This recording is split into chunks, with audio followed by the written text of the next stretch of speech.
E aqui, depois de podermos transcrever e processar essas informações, também conseguimos estratificar uma série de dados, eu chamaria de estatísticas demográficas relacionadas aos imigrantes daquela época.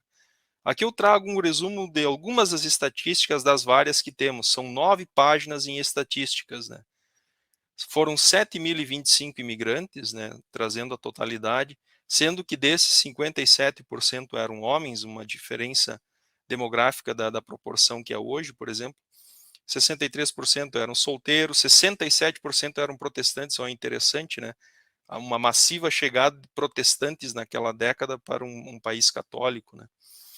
E aqui onde entra o tema que fez a gente trabalhar em cima do texto histórico da formação do Império Alemão, porque 83% destes imigrantes vieram da Alemanha, né, de todos os imigrantes que chegaram nesta década.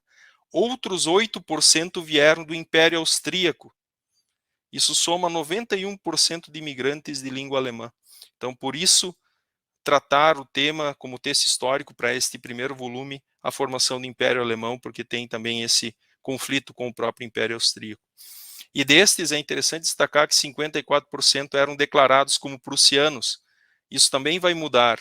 Percebam que antes de 1871, antes da formação do Império Alemão, não vai existir um imigrante oriundo da Alemanha, vai existir imigrantes oriundos do Reino da Prússia, do Reino da Baviera, ou do Reino da Saxônia, por exemplo, ou da Pomerânia, por exemplo, inclusive, que muitas vezes também estão associados a oriundos do Reino da Prússia.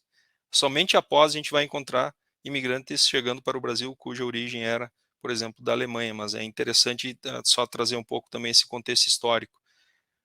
80% desses imigrantes saíram pelo porto de Hamburgo, então o porto que mais despachou imigrantes, não somente alemães, como foi dito, e quase 40% deles chegaram nos 2 últimos anos desta década, em 72 e 73, ou seja, logo após a formação do Império Alemão, imigrantes começam a emigrar massivamente, para ver que a formação do Império também gerou muitos conflitos ou dificuldades sociais naquele país. Mais uma vez, ressalto a importância de ler o texto histórico montado pelo Décio, que consegue explicar muito bem as razões desta imigração, que é diferente das razões da imigração dos primeiros períodos da vinda destes europeus para cá. E aqui também é interessante, 18% desses imigrantes foram para a colônia São Lourenço, né? Hoje atual São Lourenço do Sul e arredores, né? Como foi dito, outras estatísticas interessantes eu sempre gosto de trazer, os sobrenomes mais frequentes. Então ali vocês veem uma relação dos 10 sobrenomes mais frequentes das famílias mais frequentes nesta relação de imigrantes, né? Então tem, por exemplo, começando com Miller e Schmidt, obviamente, né, que são também os sobrenomes mais frequentes na Alemanha de hoje.